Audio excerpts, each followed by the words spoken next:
pledge allegiance to the flag of the United States of America and to the republic for which it stands, one nation, under God, indivisible, with liberty and justice for all. Roll call. Don Basie, first ward. Bill Carlos, second ward. Joe Conti, third ward. Michael Safone, fourth ward. Stefan Krakauer, Fifth Ward. Ann Shershen, Sixth Ward. Todd Tancredi, supervisor. Felicia Salvatore, Town Clerk. Jim Nelson, attorney for the town. Okay, we've got a short agenda tonight. But before we begin, I've got one proclamation I'd like to read, and I would like to ask Irvin Miller if he'd come up. Dr. Miller is the Director of Math and Physics Exploration, and we have a proclamation for him.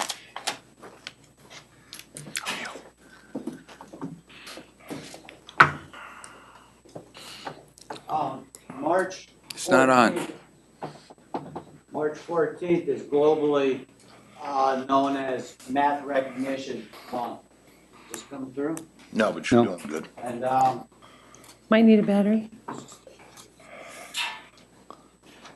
March is globally known as Math Recognition Month. So I have a proclamation to read, and it says, whereas Pi Day is observed annually on March 14th throughout the world, commemorating the mathematical constant pi, and whereas the town of Poughkeepsie is proud to proclaim that March 14th will be Math Recognition Day in the town of Poughkeepsie.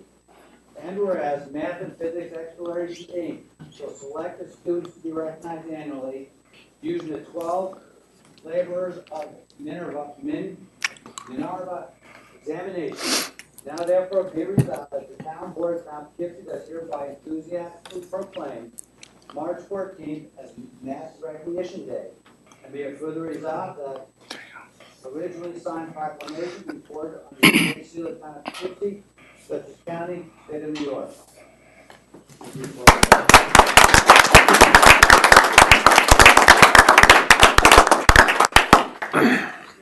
You guys wants to get a picture? Are we gonna have pie? Did you say something about pie? I thought I heard. Yeah, it's a different kind, right? Oh, suck it in.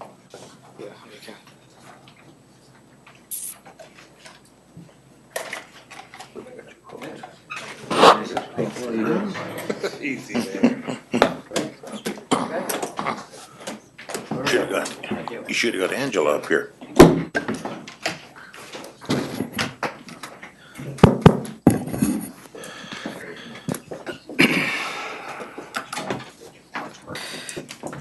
Yeah. All right.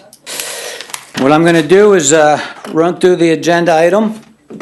And for those of you who don't have an agenda in front of you, and we'll take questions on the agenda. I don't think there'll be many.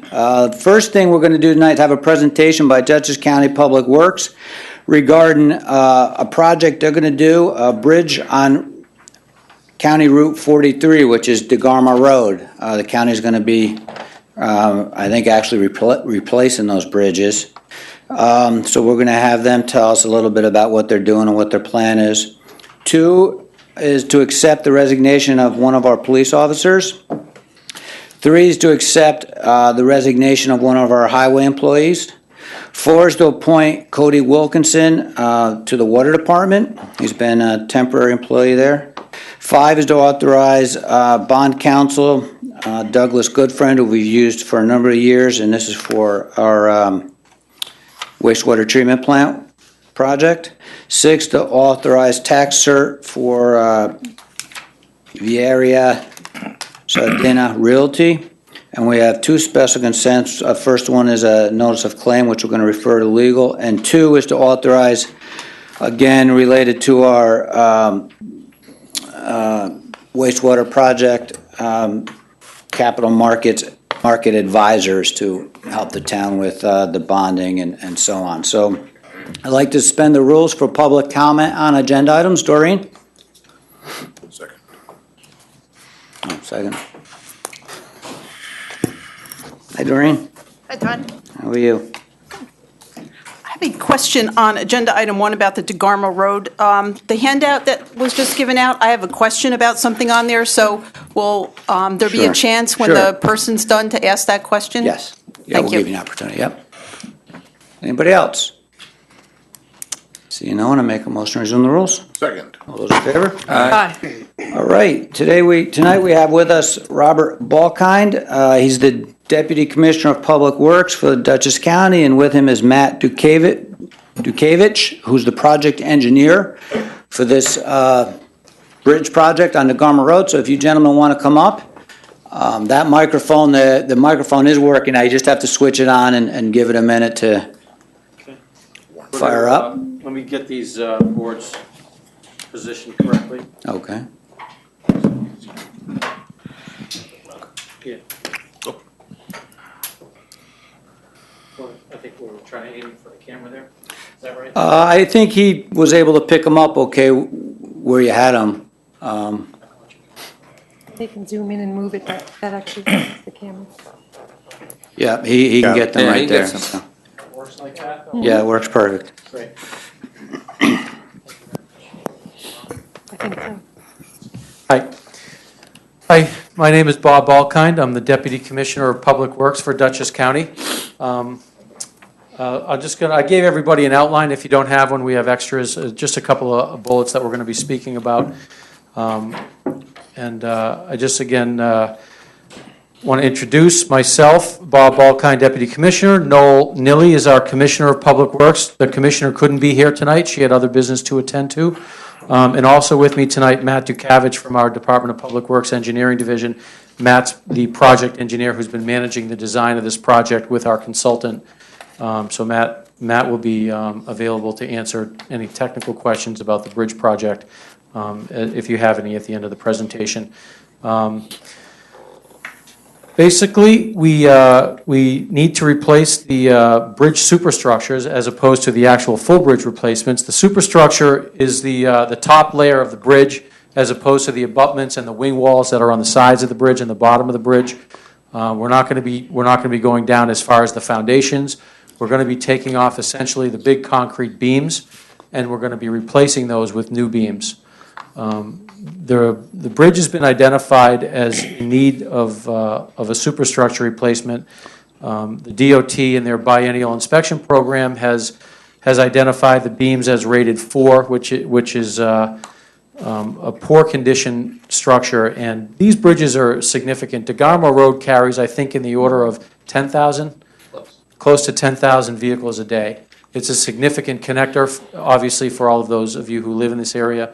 It's a significant connector road between Route 44 and 55. And there is some evidence now that there is some structural distress in some of the beams on the bridge.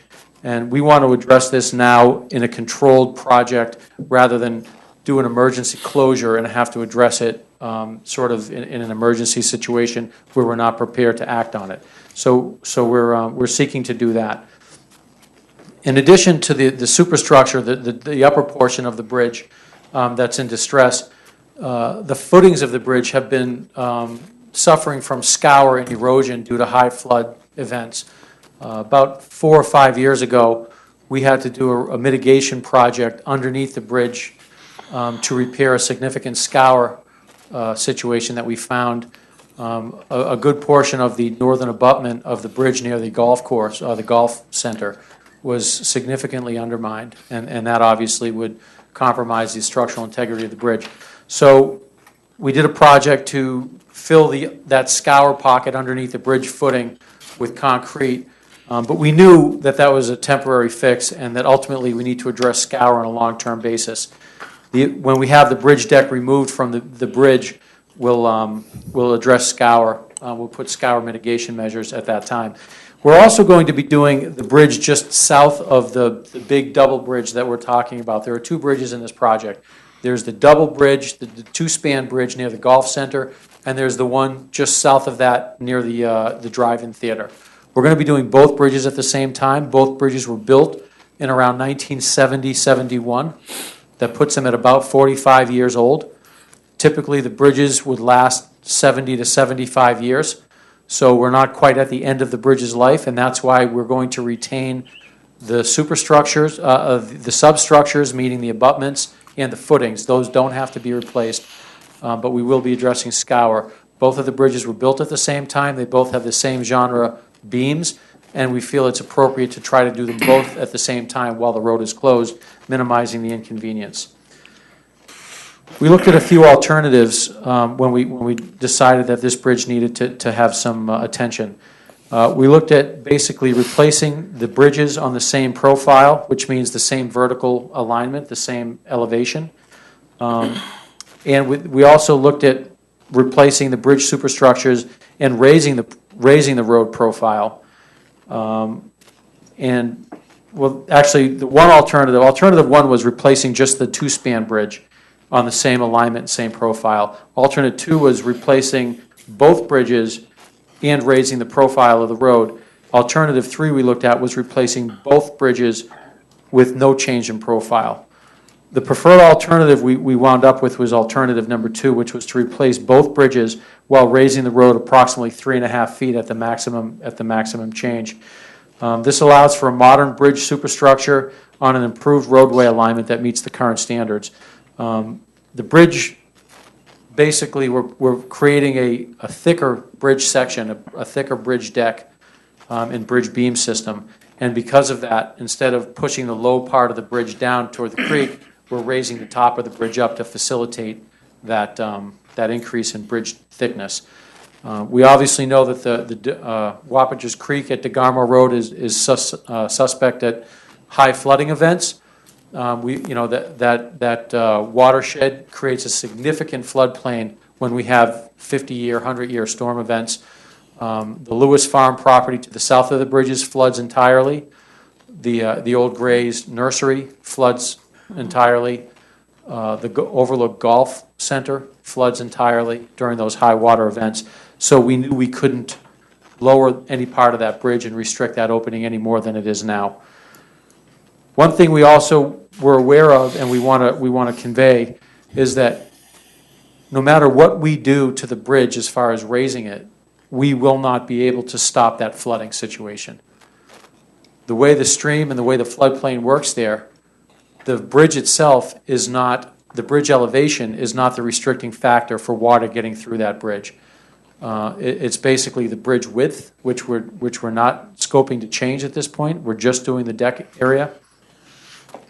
And the entire area east of the bridge is a floodplain, and that's just where the water tends to spill out. We're not going to alter any of that hydraulic action as a result of our project. Seeker was done by the county. The county was lead agency. It's a type 2 seeker action. It's a replacement of an existing transportation facility in kind with no additional lanes involved. We looked at endangered species. We looked at wetlands. We had pre-application permit meetings with NYS DEC. So we've addressed all of that. DEC has determined that there will be no wetlands impacts to the project.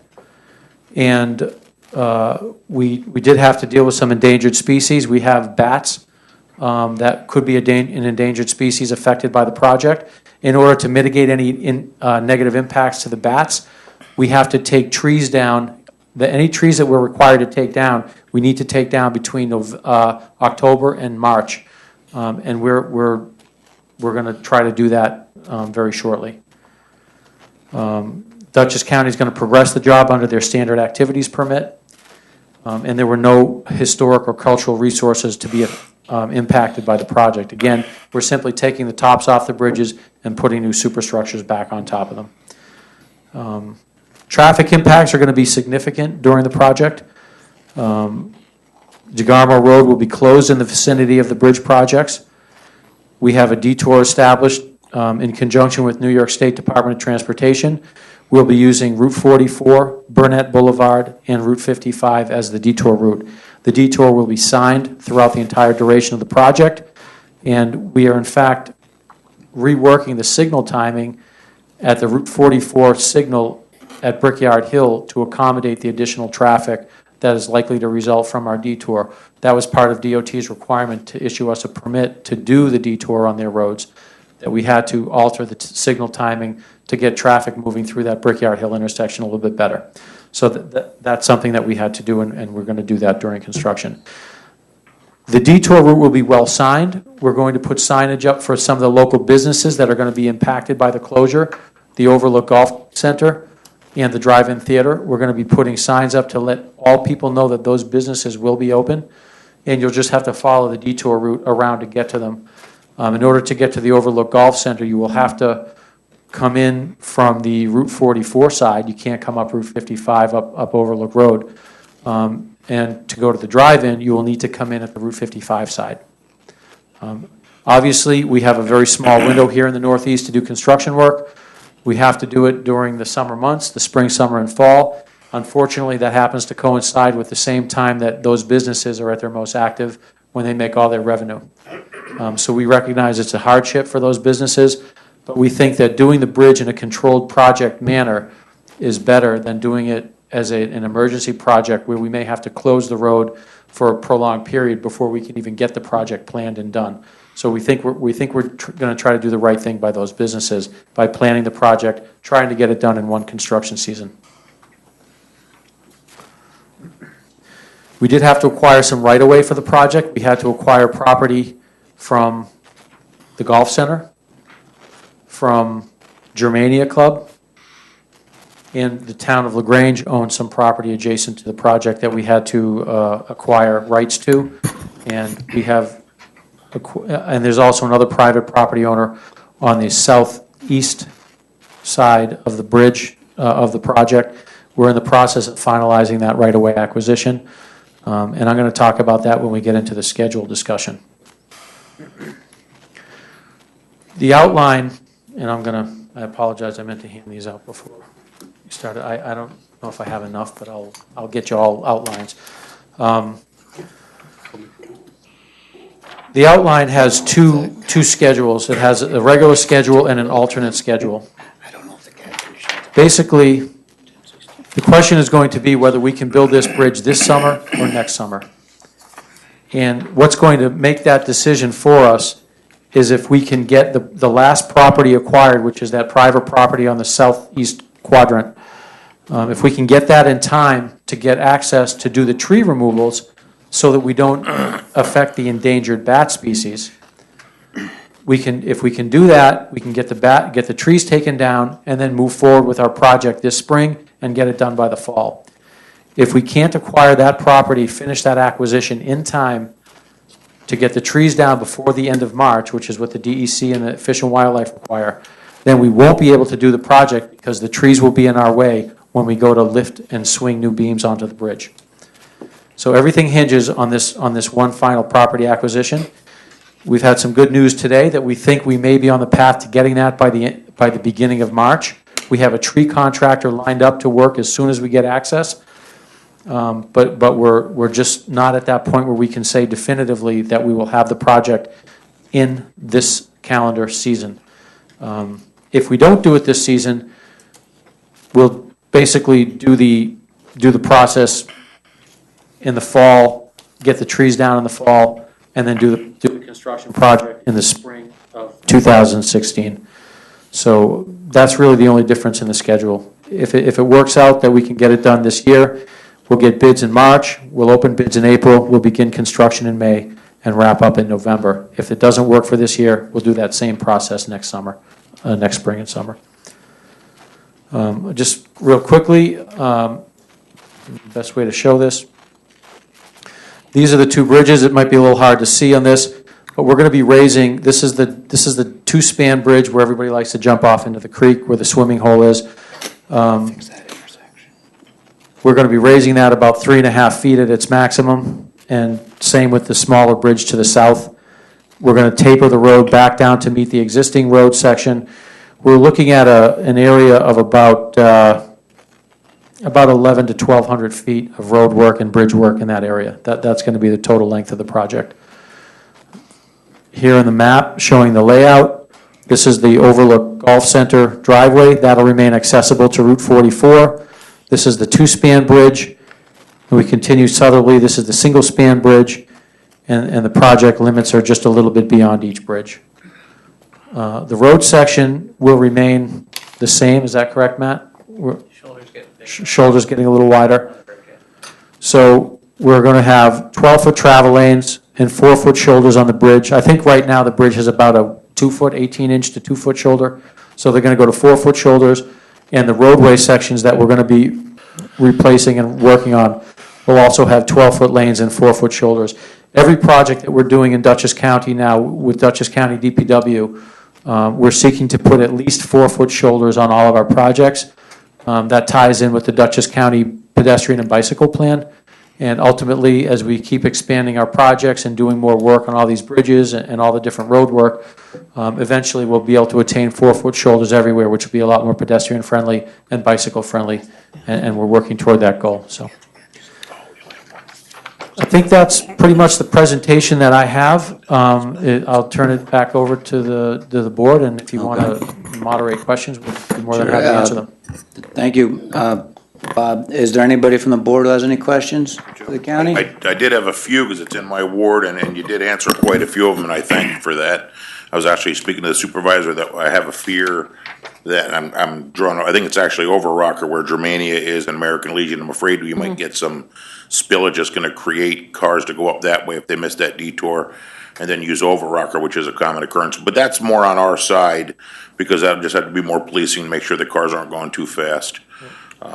Now, did I misunderstand what you said? You said you were going to work it through shooting from March to November. If it didn't get finished, God forbid there were overruns, are you saying that it would be closed through that winter as well and into the spring of the next year? We anticipate that if we can get going on the time frame in March and April that we're talking about, we'll have the project done in November. We don't think that there would be any reason that this would have to winter over as a closed road. We're putting in our contract requirements that they have to complete it by that date. Okay. Or the contract will have liquidated damages. So we're putting a lot of pressure on the contractor when we go out to bid that they have to complete it by the date. We don't want to entertain a winter over. Gotcha. And you know, I remember when there was that time where I was a very young kid, but I remember when those bridges were being built and you said 71, 72, you said life expectancy of that bridge was 75 years. Here we are 45 years in. We're fixing it because of the flooding, which we knew was there. This repair, what is it going to do to extend the term of the life expectancy of the bridge thereafter? Before we launched into the design of the project, we investigated very carefully the footings and the abutments. And we determined that those were actually in great condition. So we think that by putting these new beams and this new superstructure on, we should get about another 50-year life out of the bridge.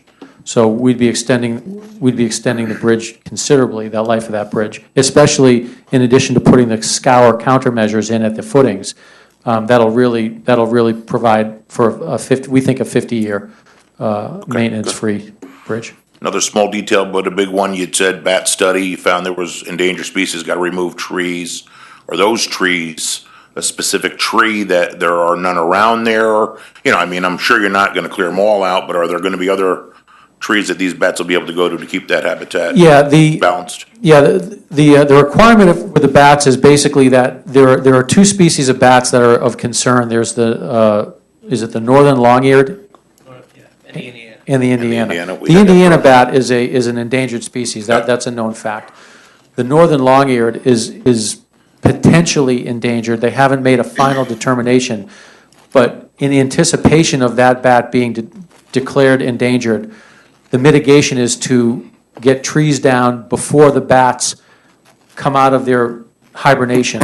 When the bats come out of hibernation, apparently, they go into the trees and they roost and they live in the trees all summer long. If we were to take the trees down during the summer, we could actually be injuring or harming or disturbing populations or individuals of bats. So the thought is, and this is U.S. Fish and Wildlife, the thought is take the trees down now before the bats come out of hibernation, and when they come out of hibernation, they're going to find trees that are already standing. So that's the thought process of that mitigation, is to get rid of the trees before they come out of hibernation, and when they come out, they'll find other trees. The Indiana bat, I believe they say, is more attracted to a rough shagbark type tree. Is that correct, Matt? Correct. But the northern long-eared is potentially inhabiting all kinds of trees, smooth bark and regular shagbark trees. So that's why the mitigation for the Indiana bats was to take down those shagbark trees, the rough bark trees. with the northern long-eared, they say any tree that you have to take down will have to come down during this period because they may be found in those two. So it's a little weird, but it is what it is, so we have to I comply. actually had to deal with that on my other business that I'm in, so I understand about that with Adams. Bob, a couple things. Do you plan on dredging the creek in that area at all? No, in fact, we did a project about 3 years ago where the county went into the little island between the bridges. We cleared all the debris, we cleared all the dead trees, we pulled all that stuff out, we had a contractor do that. In that project, in addition to clearing all the debris out, we actually did create an overflow channel through one of the bridges underneath to provide an overflow channel for the creek to continue to run better. This particular project does not include that work in the stream bed. It will include tree removals in the area of the bridge so we can operate the cranes and do the work at the bridge itself. But this project will not involve reworking of the stream bed itself. That's an entirely separate DEC protocol that we didn't involve ourselves with on this particular one. All right, and I agree with Councilman Conti. One concern would be coming in off 44. Do you plan on having signs up by 44 so that right-hand turn or, left off 44 onto DeGarmo is only local traffic? Because I don't want to see cars turn around in there. Yep, our signage plan is going to clearly direct people on Route 44 as they're traveling west, coming out of the Pleasant Valley area. They're going to be picked up with signage before they get to Overlook and send them straight out to Burnett and back around. Okay. We're going to make, and same with Route 55. We're going to pick them up before Overlook, send them straight out to Burnett and back up to Route 44 if they have to go to the golf center. We want to intercept as many people as we can for that reason. Now, obviously, the locals will find their way, but for transients and non-local traffic, we absolutely are going to pick them up early. Do you plan on having any signage on DeGarmo and 44, at that intersection? Because you won't have any, well, you might have a few cars coming out onto 44, the local. Yeah, if cars do come onto 44, if they need to use the golf center or if they just don't pay attention to the signage and they come all the way down to our project, we will have sequential road closure signs advising them, and then if they continue to ignore that, they will get to a physical barricade, where they'll have to turn around and come back. I don't want them using that dead end that's in there. By Germany and the VFW. On the left, there's a. The old White's Bridge Road. Right. Yeah. We also don't want them turning around in Bob's, because he'll be complaining about that. So as much as you can do to keep we've got a pretty that there, robust that would signing be- plan for detours we've addressed, or we think we've addressed all that, picking them up early on 44 and 55, sending them around, really deterring them from coming down that road if they don't have business good. there. Good. Yep. I just wanted to mention, we do have two legislators here whose districts encompass this area, Don Sagliano from Pleasant Valley and Angela Fleshland from the town of Poughkeepsie. So appreciate them being here tonight. Anything else? Also, representative from the town of LaGrange, Wanda Lavigny, on the Oh, far right sorry. there. Hi, how are you? Yep, town of LaGrange is Anything on represented. 55? I almost said anything coming off 55 is LaGrange's problem. I'm not really worried about. Not so worried about that. We didn't say that. We I didn't say it. I bit my tongue, but Right. had a whole summer of it last summer, it doesn't matter anymore. okay. Well, it's not a favored project, but it's a needed one, I understand that. Yeah. And it is going to be an impact, and we'll appreciate whatever you guys can do to soften it. Yep, thank you. Anything else from the town board? Yeah, how's it getting funded? Is it all county funded or state funded? Yeah, this is an entirely county-funded project. We already have, the legislature has authorized the expenditures for this project. The budget is 3.2, 3 million? Construction, 3 million. Construction is $3 million. Construction management with consultant services is about another 2+. So we've got all that money authorized by our legislature. And they've been very supportive, and I thank them for being so supportive of our mission to keep these bridges and roads in good condition. It's a little bit of a sort of chasing our tail. We have 150 or so bridges in the county that we maintain and manage, and unfortunately, to replace and repair them, it's intrusive to the community. But we say that the inconvenience is temporary, the improvement is permanent. We just like to try to drive that home. And I think I heard you say this, but just to, kind of reiterate, you don't think that raising the bridges, in other words, the amount of space from the water to the bridge itself would alleviate flooding in that area? Did I hear you say that? Yeah, we don't think it's going to have any appreciable impact on flooding. Matt, the low chord of the bridge is actually raising up 2 feet? 3 feet. Almost the same amount that the road is raising up. We don't think that even raising that opening 3 feet, we don't think that that's going to cut down on flooding. Okay. I But just it don't is think- going up 3 feet as to where. The it opening is today. going to get higher 3 Okay, feet, so we're good. going to certainly pull That's the bridge up a little bit. It We'll may see. have some positive effect, but we don't think it's going to be an appreciable effect on the floodplain. Okay, all right, thank you. It's certainly not going to hurt it. I just want to thank you for coming in. I think it was a very good explanation of what's being done. It's nice to have that information put out to the public, and we always appreciate everything the county does for us, right? Definitely. Come on up if, yeah, sure. No, you can keep it. I got another one. The enemy, sorry. Hi, Hi, Wanda Lavigny, Town of LaGrange. hi. Quick question I had for the county.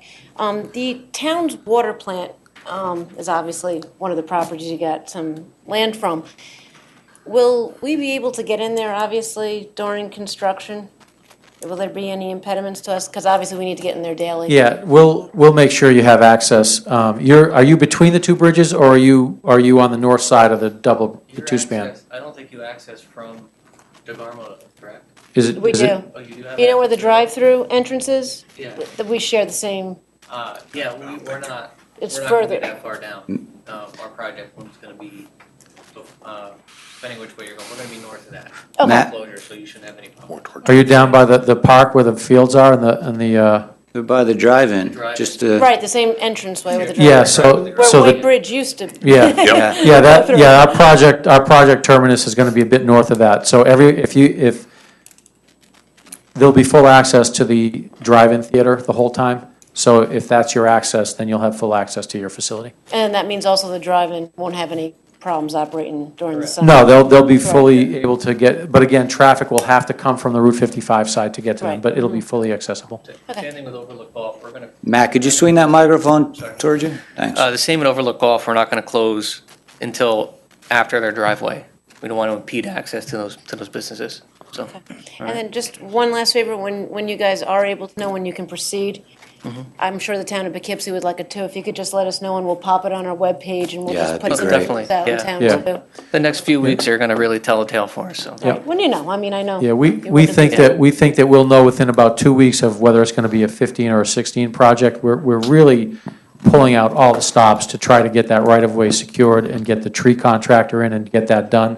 And again, if we can do that in March, it's going to be a 15 project, which is what we're trying to gear up for.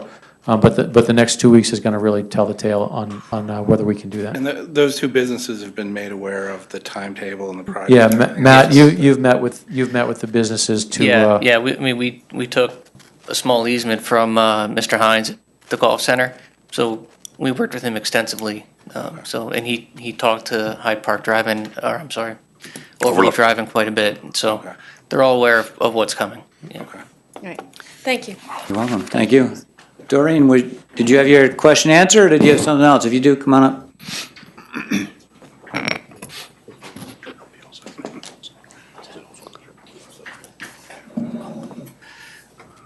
So you acknowledge the fact that there's flooding in that area, which we all know. How many trees, or what's the acreage of trees that are going to be removed, and how will that, did you take that in consideration as far as the tree removal increasing the flooding? Matt, how many trees and what do we think? A lot of trees are coming out. I don't have a number on how many. Taking out the trees won't increase the flooding. If anything, it'll help in the lower flow, because we're going to take out all the stuff that's trapping debris on that overflow span on the south. Matt, just for clarity, where are the bulk of the trees coming out? Just because people may not Right understand. around, Is it on the center- island between the center- bridges? Yeah, that's where the bulk of them are coming out. We're Right. clearing out most of that island. Yeah, okay. Yep. So we did a project there about 3 years ago. We cleaned out all the debris and we cut down some of the dead trees. So most of the trees that are coming out are going to be in that island in front of the bridges on the upstream side. I don't know that that's going to affect anything in terms of flooding. As Matt said, it may help stop snagging some of the large debris that could otherwise go through the creek, but Well, Right.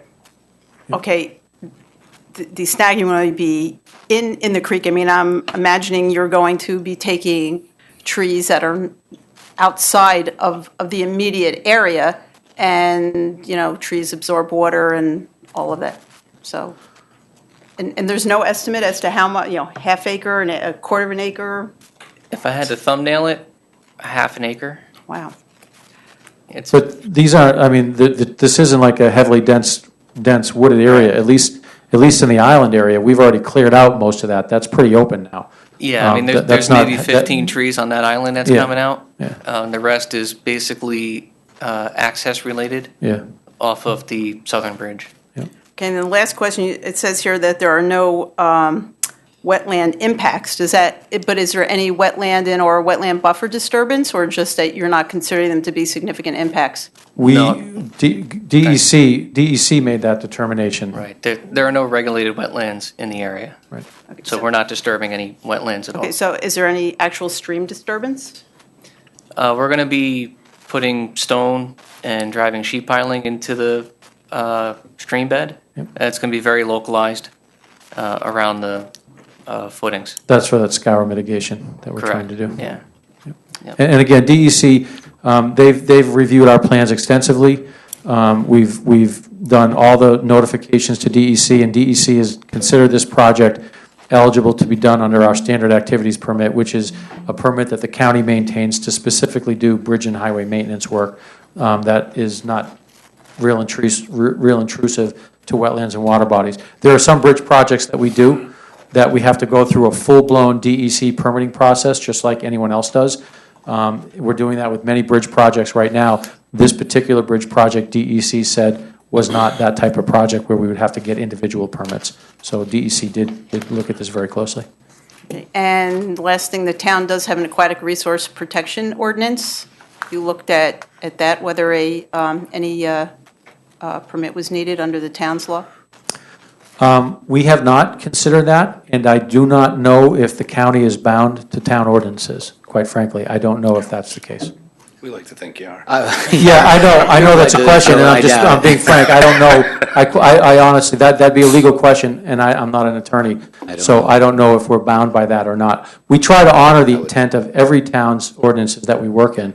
We don't have the attitude of coming in like bullies and just doing some willy-nilly type work. Our work, if you've ever seen projects that we do, they're extremely clean, they're well monitored. We have an entire professional engineering staff that inspects the job 24/7. Whenever there's a contractor on site, our inspectors are on site. We make sure we comply with stormwater pollution protection plans. We do all of the compliant things that DEC requires of us, and we don't just sort of go in and do willy-nilly work. We're pretty diligent.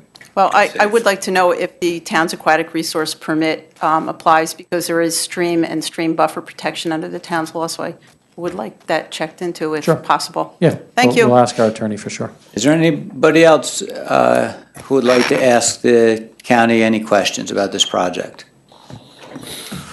Okay, thanks very much, guys. Thank you very much for your time. Appreciate you being Appreciate here. it. Thanks Thank for bringing it you. to us. All right, we'll move along with the agenda. Jay, item number 2. Be it resolved, the Town Board of Town of Poughkeepsie is hereby accept with regret the resignation of Jacqueline J. Blumfield from the Town of Poughkeepsie Police Department effective February 10th, 2015. So moved. Second. Motion and a second, any discussion? This police officer got a job in another municipality. All those in favor? Aye. Opposed? Motion passes 7-0. Be it resolved that the Town Board of the Town of Poughkeepsie does hereby accept, with regret, the resignation of Matthew Conrad from the Town of Poughkeepsie Highway Department effective January 21st, 2015. So moved. Second. Motion and a second, any discussion? All those in favor? Aye. Opposed? Motion passes 7-0. Be it resolved that the Town Board of the Town of Poughkeepsie does hereby appoint Cody Wilkinson to the position of laborer, full-time permanent, with the Water Department at the yearly salary of $35,595, which appointment will become effective February 7th, 2015, and which appointment is subject to a probationary period of not less than 8 nor more than 26 weeks per civil service law, and be it further resolved that the town supervisor is authorized to execute and file all documentation required by the Dutchess County Department of Human Resources in connection with this appointment. So moved. Second. Motion and a second, any discussion? All those in favor? Aye. Opposed? Motion passes 7-0. Be resolved, the Town Board, Town of Poughkeepsie, hereby retain Douglas Goodfried of Oric, Huntington, and Sutcliffe LLP for bond counsel services for the project known as Arlington Sewer Improvement Area Number 1 sale to EFC with the cost not to exceed $25,000 and is detailed in the annex proposed retainer letter. It be a further resolved that the Town Board finds it in the best interest of the town to retain Douglas Goodfried of Oric, Harrington, and Sutcliffe LLP to perform these professional services without the solicitation of alternative proposals. And be it further resolved that the aforesaid services are a type 2 action requiring no secret review. So moved. Second. Motion and a second, any discussion?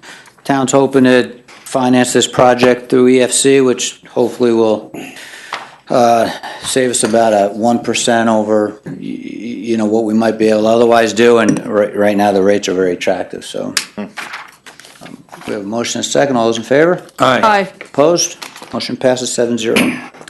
Be resolved, the Town Board of the Town of Poughkeepsie does hereby authorize the settlement of the tax certiorari proceedings instituted by Vieira Sardina Realty LLC for the tax assessment roll of 2014 as shown on the attached consent judgment, and be it further resolved that the Town Board of the Town of Poughkeepsie does hereby authorize Todd N. Tancredi, Supervisor, and Karen E. Hagstrom of Copley Gartland Rapley LLP, and Kathleen Tabor, Town Assessor, to sign such papers as are necessary to effectuate said settlement. So moved. Second. Motion and a second, any discussion? Go ahead. The total town refund on this project's $5,538. The reduction is 600,000. I think that's what, let's see, yep, 600. It's a brand new building, right? It's a Dunkin' Donuts. It is, it's Dunkin' Donuts on Route 9, yes. Oh. Yep. Yep. I talked to, our attorney on this, and actually to our assessor, we had an appraiser out there. They actually wanted, naturally less than this amount. That's where they ended up. Who seconded that? I missed it, I'm sorry. I moved it. I know you Mike. did. I second it. I second that one. Okay, thanks. Anything else? We have a motion and a second. All those in favor? Aye. Opposed? Motion passes 7-0. Be resolved, the Town Board of the Town of Poughkeepsie does hereby grant special consent to the following items, to wit: notification the following claims have been referred to legal. 1, Pagan versus Town. 2, Pranix versus Town. Be further resolved that upon any objection of any member of the Town Board, any item may be removed from this list and voted on separately. So moved. Before you There's another one. vote on this, do you want to add the second? Oh, I'm sorry, yes, and SC number 2, authorize supervisor to sign an agreement with Capital Market Advisors, again, related to our wastewater treatment plant. Okay, so moved. Second. Motion and a second. All those in favor? Aye. Opposed? Aye. Motion passes 7-0. Second. SC1 is a notification, we'll refer to legal. C2 is be it resolved that the Town Board of Town of Poughkeepsie has hereby retained Beth A. Ferguson of Capital Market Advisors LLC to provide financial advisory services for the project known as Arlington Sewer Improvement Area Number 1, sale to EFC, as well as for other public offerings as detailed in the annex proposed retainer letters, and be it further resolved that the Town Board finds it to be in the best interest of the town to retain Beth A. Ferguson of Capital Market Advisors LLC to perform these professional services without the solicitation of alternate proposals, and be further resolved that the aforesaid services are a type 2 action requiring no secret review. So moved. Second. Motion and a second. Any discussion? All those in favor? Aye. Opposed? Motion passes 7-0. And that brings us to the end of our agenda tonight. I'd like to suspend the rules for public comment on town issues. Second. All those in favor? Aye. Does anyone would like to address the board? Yes, Mr. Armstrong. Commissioner.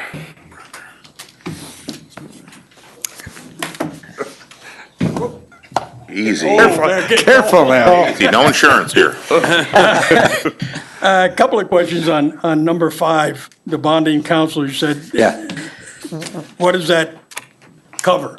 Everything that deals with the water, the sewer system and whatever? It's bond, when we go out to bond, they're the ones who do that for us. Whatever work that's being done. Sell the bonds to the, advertise and however they do And that. We've been using them for Yeah, The consent years. item, can you explain more what that The. capital market situation covers or means? Yep, we've used we've used her for years as well.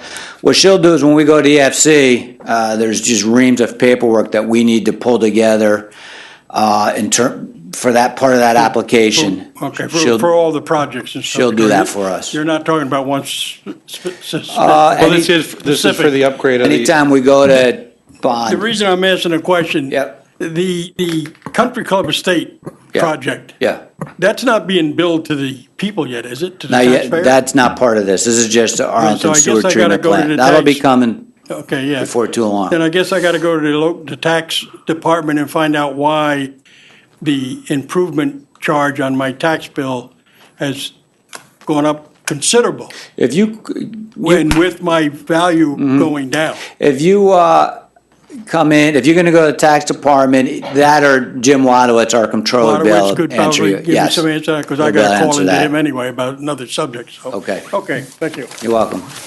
Anyone else like to address the board? Yes, sir.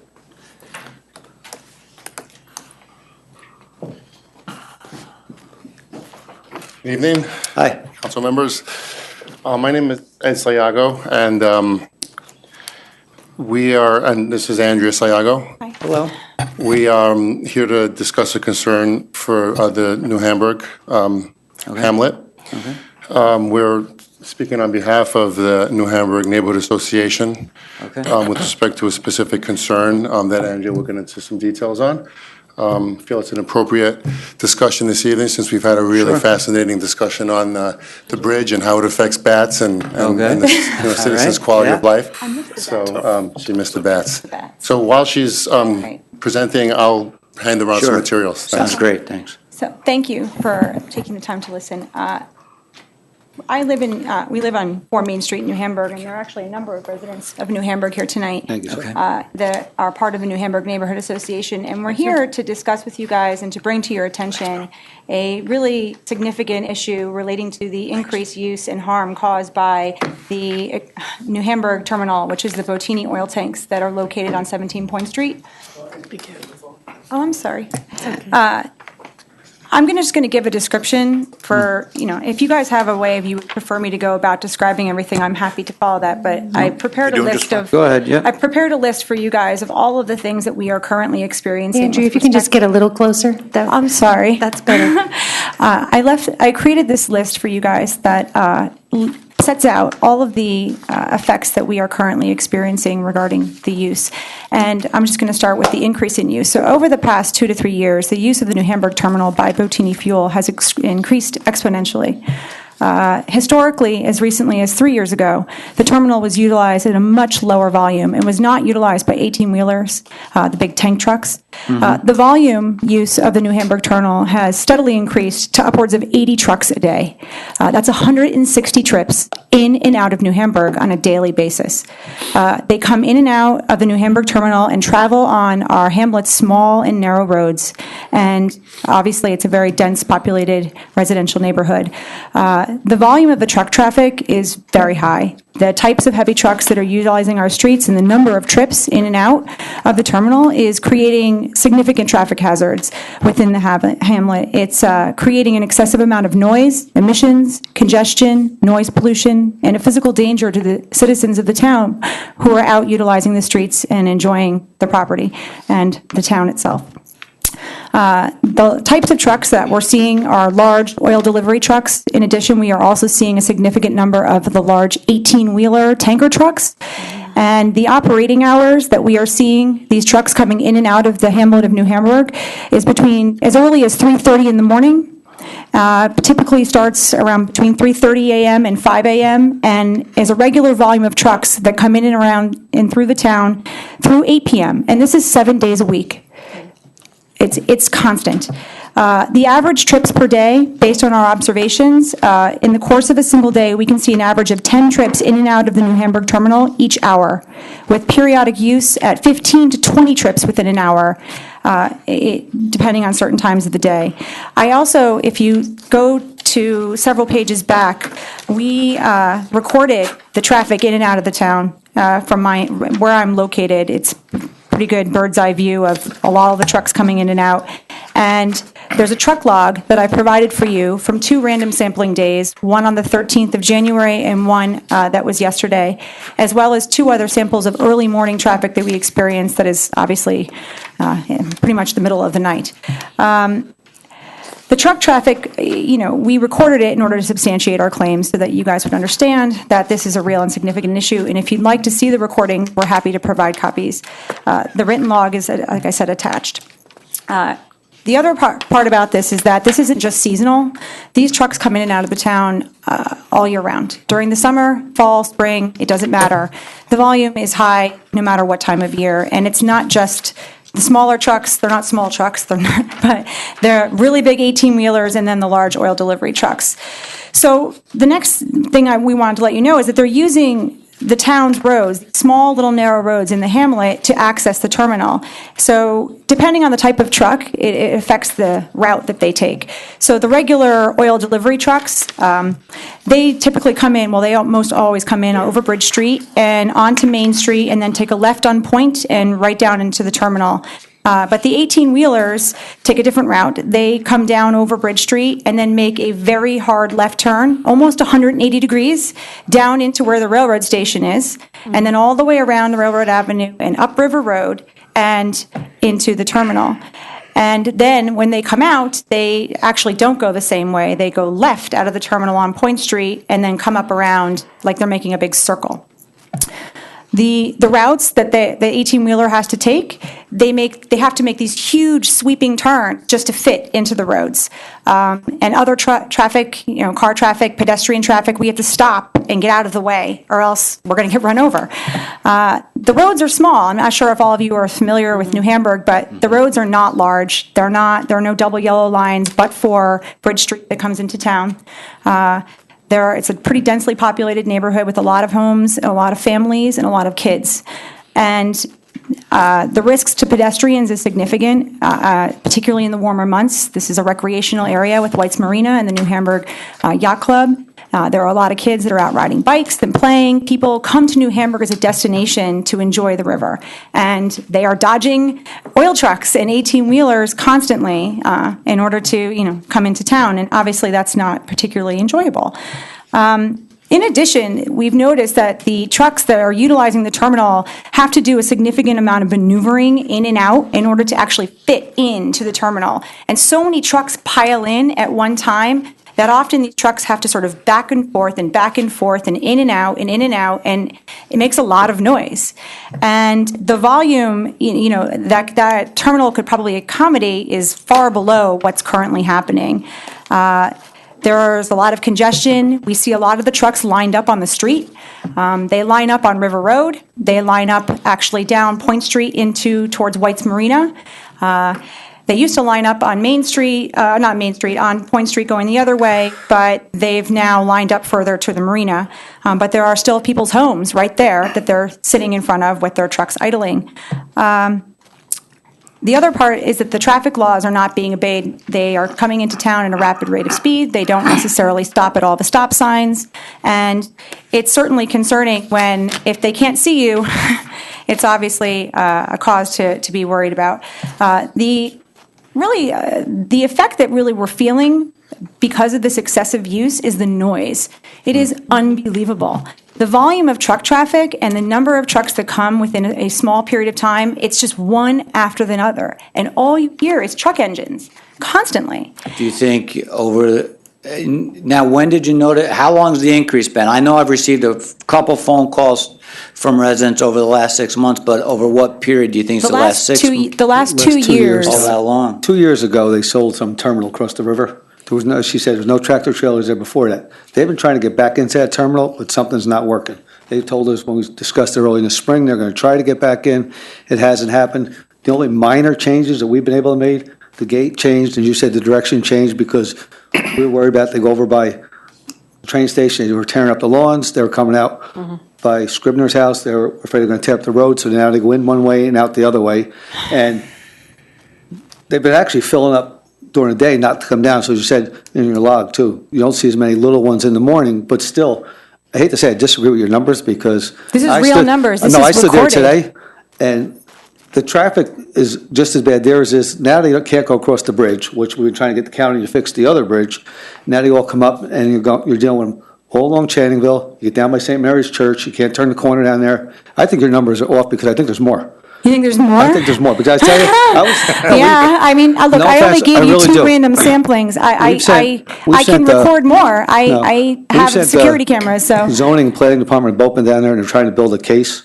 I know you've talked to Mark personally, but they're trying to build a case to try to get them out because they come to us for other things. It's like, it's got to stop. So prior to 2 years ago, you don't think there was 18-wheelers No using way. the terminal? No Well, the 18-wheelers. other thing is, and you got the same email I got from the Hills, is you used to be a barge every maybe 15 days. barge Now it's with a the barge big every 4 lights? days. You probably don't hear it as much Oh, as no, we the hear other it. end. I don't hear it at all. It measures 50 decibels from my porch. Because you said Polly, the ones up the other end in Hamburg, They for hear some it reason, too. it echoes that way. It goes And they that have way. huge spotlights Yeah. on the barge And that the other- shine into my property Yeah. and to the people. I don't know the people who live across the street in the house that's brown, the brown one that's right next to the terminal. Yeah. But they have lights shining into their home The other night, they were on constantly the from the microphone all barge. night long, and it was like, enough is enough, I think part of this is also that, I mean, we are obviously here on behalf of the Neighborhood Association, which is comprised of many long-time residents. I mean, we just moved here in August, so we're new. But there's a notion that this increased use is consistent with the non-conforming use or pre-existing use nature of the site. So. I think I can, and I think, but before I finish, I think it's also important to let you guys know about the oil barge, because John makes a really good point. The oil barge comes, I'd say twice a week now. about 4 days, yeah. And I've had numerous that- conversations with Mark Bottini. He does not return my calls nor my texts any longer, but anyway. And it's not, and she said it's not a 1 hour project? No, it's 6 Like to 8 8 hours, hours, yeah. and it's a loud, constant hum, and it's not a hum. A hum is a nice way of describing it. I have decibel readings that are in excess of 50 decibels, and that is from my home that is much farther than 50 feet from the location of the Probably noise. 1,000 feet. It's far, Yeah. and it's unbearable. I have to wear earplugs to sleep. My neighbors are all feeling the same effects, and it's upsetting because he claims that he cares about the town. He claims that he loves New Hamburg, but if you love New Hamburg, why would you treat the town the way you are and the citizens that live there? It makes no sense. But I don't want to move away from what kind of talking about the facts.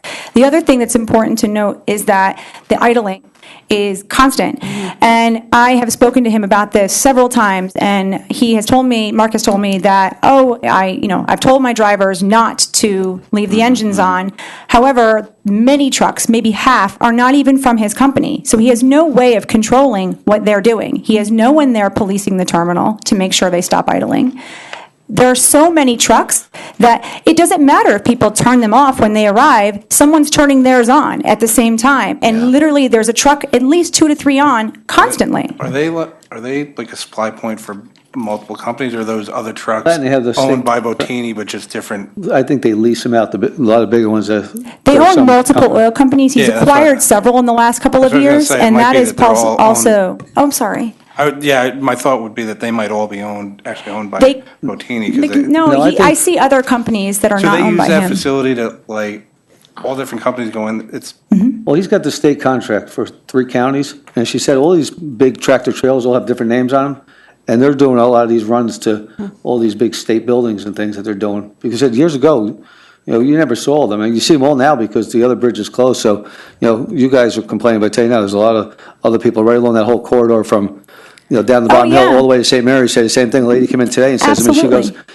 I've not driven to work in the last month without having to pass 2 to 3 trucks from Phyllis Road to down there. It's just, Is it a similar operation to what they have across River Newburgh, where, what is that? well, that's where they used to get the I think tractor that's what they- trailers. But it Somebody closed, bought right? it. Right. They closed, what's the name of that terminal? There used to be a Hess at one time. I don't know what it is now, but, Forex? yeah, Warwick. So they closed that and now it's all in New Hamburg? Yes, it's all in New Not all of Hamburg. it. I would say That most of guy- it. That guy over there sold to other people, but whatever he bought from over there is now over here. But I mean, that was an industrial area. Well, Neil's there. looking at it. Yeah, Over but here, one it's of the a things, hamlet. it's unbelievable. Beautiful Hamlet. You may think it's, think it's funny, but I went home today for 2 hours. I'm right there. And it's non-stop. And, if you're sitting home, I've seen you out in the yard, it's just it never ends. I've called Todd a couple of times. We've sent the planning down there to put the case together. Neil's actually looking at the use for that site, if it's way over. Well, I We've only can, met I within the can last actually month. speak to some of that if you'd like to hear what I have to Well, say regarding that. Yes, but if you could just try to. I'll move it along, I'm sorry. Okay. No Okay, problem. I'd so- like you to sit down with Neil also. Yeah, we- He's one in charge of. You don't have to, right. I don't want to waste anyone's time, but. It's not a waste of time, but I you're guess the not. point is you don't have to give us all this information Okay. tonight and try to rush through it. No, You I can certainly understand. come in, meet I would in like my that very office. I'm much. sure Councilman Basil will be there. We're aware of some of these issues. It's a matter of trying to start putting a case together and determine the best way to stop it. Okay. We dealt with some similar issues with Trap Rod. Yes. Years ago with truck traffic. So There we are- certainly can, You know, we'll continue to. I'm not a move land along use that. attorney, but I am an attorney, and I do have a lot of experience dealing with codified law. And so I'm happy to, speak about this and give you guys everything that I have in terms of what I'm observing. I have security cameras in my house, and I can see the trucks just go by, and I have all of it. I can put it on a DVD and give it to you. I don't have any problem with that. You might hear me shouting at my kids, but but you can hear the noise. You can Muffle that No, out. but you can hear the noise of the trucks. Yeah, no, you if can you hear have the it on banging, the DVD, shouting. disc, we'll certainly take that Okay. and use this information you have, and Okay. it's something we're going to have to work on. What should we do as a neighborhood association for our next steps? I think the next step is to sit down with the town offline and go through what the issues are there. Okay. Sit down with Neil. Have Neil. Got to come up with a solution to restrict the truck Okay. traffic, especially, the 18-wheelers. Yeah. Because are there weight limits on these roads? I don't Not know on if there those are. roads. There may Not on not those be, roads. so There's that not. may be something we need to do. That's a start, whether they abide. If you got, I'll let you, miss, you're going to have to come to the microphone. You certainly can speak, but you just have to take your turn. No, come on. Come on. Yeah, you can come up. We just need to get you, we're recording the meeting, so we just need to have what you say in the minutes. Hi, my name is Hi. Stacy Messler, and I also live in New Hamburg, and it appears to me that the town is taking this very seriously, and there's a lot of violations of the ordinances, be it noise, but I really want to impress upon you the danger to the children of New Hamburg. These children are no longer safe walking on their roads, riding their bicycles, or even waiting for their school buses. So what's going to happen is I understand that it's a process and it's going to take time, but somebody is going to get hurt. I've seen the children have to dodge out of the way while they're waiting for a school bus. Okay. So it's really imperative, I understand about the process because I'm also an attorney, but the children in that hamlet are in danger. Yeah, I understand, and as an attorney, you can appreciate the I do. fact, if we rush into something, especially hear with you. a big company and don't do it right. One of the things we're I gonna also want lose, to mention so- is that my next door neighbor has called the police to complain about violations of the noise ordinance, and the police officers told him, we can't do anything about it because he has a right to do it. Now, how is that possibly okay? I'll look into that. That's not necessarily the case, but. No, I think it's not. we definitely appreciate the amount of time and effort you put into putting this together and Sure. presenting this to us. And again, the next step would be to sit down, Okay. town hall with. Yeah, before you leave, if you Neil can just Wilson. come up and give me your name and phone number, so. Absolutely. Stacy, if you could write your Email name address. down too on that sheet. that would be Sure. helpful. Okay, where's the sheet? I don't There see was it. a sheet up there. There it is. Here, my husband stole it. But we'll get in touch with you and. You could even put your Okay. phone number and email if you want down. Absolutely. that'd be I great. just want to end on one thing, and I think that the pre-existing non-conforming use that he is claiming that he has for the New Hamburg terminal that was grandfathered in 1998, which is when the zoning law for RNH, which is the residential zoning in our in that part of New Hamburg, the use that he is permitted to have was gauged at that time. That's 1988. That is the level of use he's legally obligated to operate under. He is not permitted to expand his use without getting a variance, and he has done nothing. We've actually contacted the town made a FOIA request, and there's nothing. And he changed the gate and moved utility poles. How does he do that without permits? I'm not quite sure how one goes about, I can't put up a fence without a permit, but he can move utility poles and do all sorts of things without permits. And so it's concerning to me about his ability to act without having to follow Who moved, I thought Central Hudson moved the utility pole. Central Hudson moved them, but it was at our request. They put a whole new gate on at the same time. Yep. We didn't ask for the new gate. I mean, They expanded the gate to accommodate more 18-wheelers. All right. So I just. Well, we'll definitely it's- take it serious and. Absolutely, and I'll give you my information. look into it and see what we can I look do. forward to hearing from you. Neil is looking exactly what you'd said, the use, and if the use is overexpanded, because we met with him, it was well before Christmas, you were there, Todd. Met downstairs, and they've had, Brian's been down there numerous times, taking pictures and videos. Yeah, we started trying to compile They are information and. trying. Well, I can add to that. Neil Wilson's our Director of Development. Okay. He's also an attorney. Okay. We'll add another attorney to the mix. Well, We appreciate you I. coming in, can we be appreciate all of you. helpful, contrary to public opinion. Feel free to contact my office anytime with any additional information, but we'll continue to work through this and see if we can, come up with a solution that helps, your quality of life down there, for sure. And I just want to thank you all for coming out to the board meeting, because it's Wednesday night, 7 o'clock. It's not necessarily what you want to do, but the community input is something that helps us with the decisions that we make, so it's important that you do that, so thank you. Thank you. Thank you. Is there anybody else who'd like to address the board? Yes, come on up.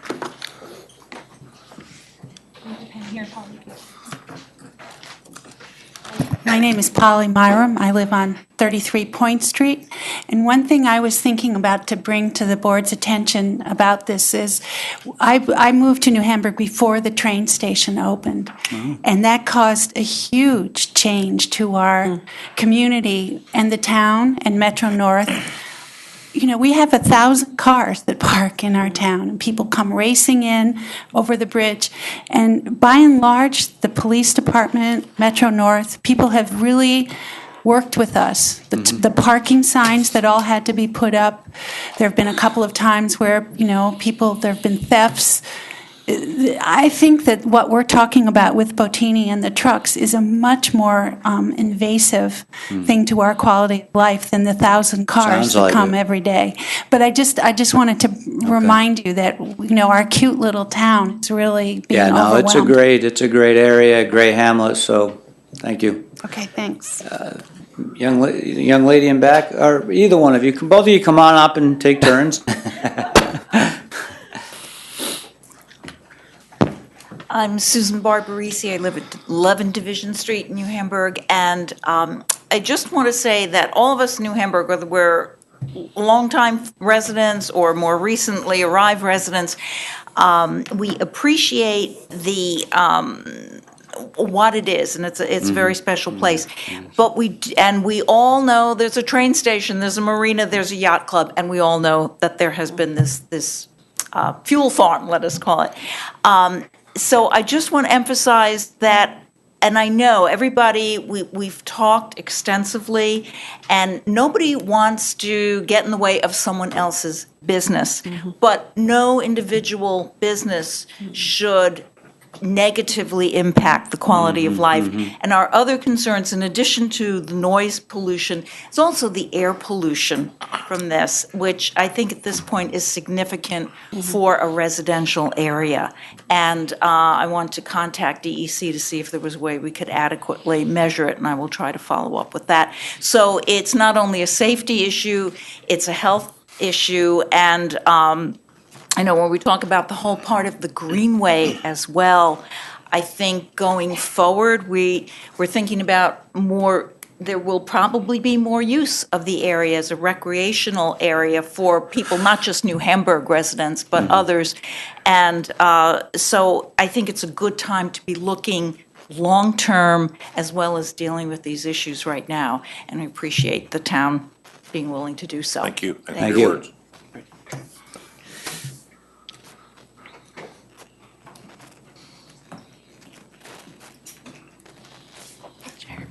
Hello? Hi. Thank you for providing the forum to speak. Sure. We are two students from Vassar College, so Okay. this is our first time here Welcome. at the town board. Thank you. And this is actually kind of serendipitous because the issue that we came to speak about tonight is, in a sense, very similar to the issue raised in the Hamlet of New Hamburg concerning both the noise ordinance and public safety. So as I'm sure you're all aware, about a week and a half ago, our college conducted its third deer killing at the Vassar Farm and Ecological Preserve, about 1 square mile property, which is less than a mile from our own dorm residences and about 1,200 feet from several very busy roads and actually hundreds of homes and churches and schools and businesses. And so I know that there's kind of a lot of information out there about the deer killings, but as a science student at Vassar, I would just like to provide a very brief background to kind of show that there's definitely disagreement within the school about the necessity of these killings. So as an introductory biology student a few years ago, I took part in a course that's required for all students who will be taking higher level biology courses, where we actually took part in the study that was used by the college to determine that there should be a deer killing. We sampled the leaf litter, did kind of a statistical analysis of the relative biodiversity in fenced-in versus non-fenced-in areas, and found results that showed a lot of room for a lot of factors outside of deer affecting the relative differences. And actually, in some of the studies done by students, they found that there wasn't a statistically significant difference between enclosed and open areas. So although our college has been presenting this as kind of a scientifically sound, kind of factual thing, that there's an overpopulation of deer on this property, it's still very much up for debate. And the other thing I would like to note with this is that there is a biologically recognized phenomenon known as the compensatory rebound effect, whereby if there's a big reduction in the size of a population, and say in the size of this deer population, they can maintain a steady count of 60 herd members, about that number. There's enough land, enough resources. If there's a big reduction in size, like what our college has now done 3 times, they actually start having twins and triplets to compensate. So that's why, despite having conducted these 2 deer killings in just about a 4 to 5 year period, before this third killing, the number was actually above where it had been before the first killing. So what our college is doing is definitely not some sort of, I wouldn't say as a science student that it's a very sound thing and not a long-term solution. But what we do know is that firearms, and Vassar has failed to publicly make known what specific make of firearm is being used, but we do know that firearms can have bullets that can travel up to 2 to 2.5 miles, and that the farm property is never more than about 0.4 miles from homes and roads. So there's definitely a huge public safety risk, even if it is quote-unquote professionals who are doing these shootings. What we do also know is that, as has been mentioned with the town ordinance, which to my understanding, just from having peers have their parties broken up and that sort of thing, is generally pretty rigorously enforced, that the town has failed to enforce its own noise ordinance. Yeah, that's not accurate, but, I mean, I'm going to let you speak, but I'm not going to let you say something that that isn't accurate. That's not accurate. The town will enforce its noise ordinance. The town can enforce it before it's happened, which is what we were asked to do. And then secondly, during this particular call, our police department did not receive 1 complaint for noise. As I understand it, the agency that was doing the call used sound muffling devices, so there was no noise. Just to be clear, the town of Poughkeepsie has no involvement in this at all. This is completely Vassar College doing what Vassar College. They didn't get any approvals from us. The town board hasn't taken a position in favor of it. Personally, I'm not in favor of it. I'm not a big fan of what they're doing. But the reality is, this is not a town of Poughkeepsie thing. We get roped into it through litigation. But again, the enforcement of our noise ordinance before somebody makes a noise is something that we can't do. again, and I appreciate you Yeah. coming here to talk to us, but the reality is the people to talk to are on your campus running your school, not here at Yeah. the town of Poughkeepsie. And that's, they choose to do it. I think if they had done it for overpopulation of the herd, for damage to the community, all different things, the fact that doing it because the deer are eating saplings that they want to grow seems a little bit crazy to me. But again, this is not town of Poughkeepsie doing it. We're not involved. Our only involvement is because we keep getting sued to try to enforce our ordinance, And which if I we may couldn't do on the respond front to end that? anyway. Sure. Yeah, so there are definitely a lot of attorneys here in the Yeah, room we're tonight, got a and room full of them. I'm not one of them.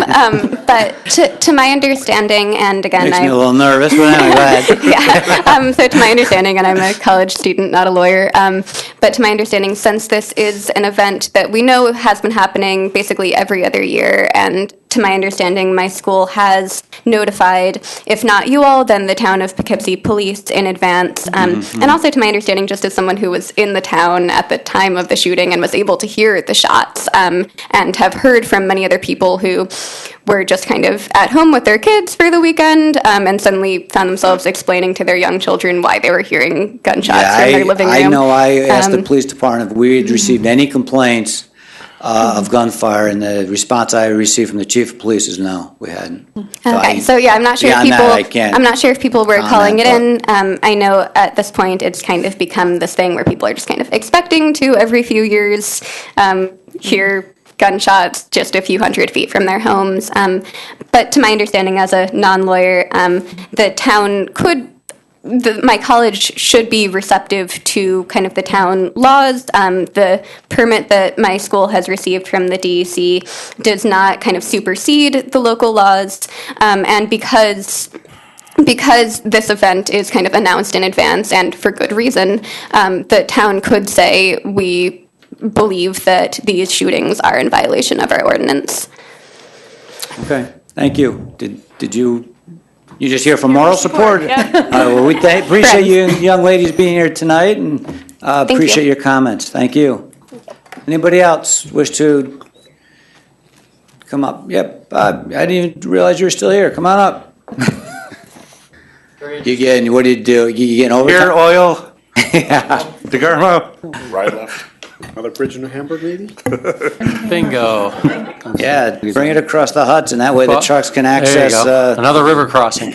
Yeah, Bob Balkind, I'm speaking in my capacity as Deputy Commissioner of Public Works. Some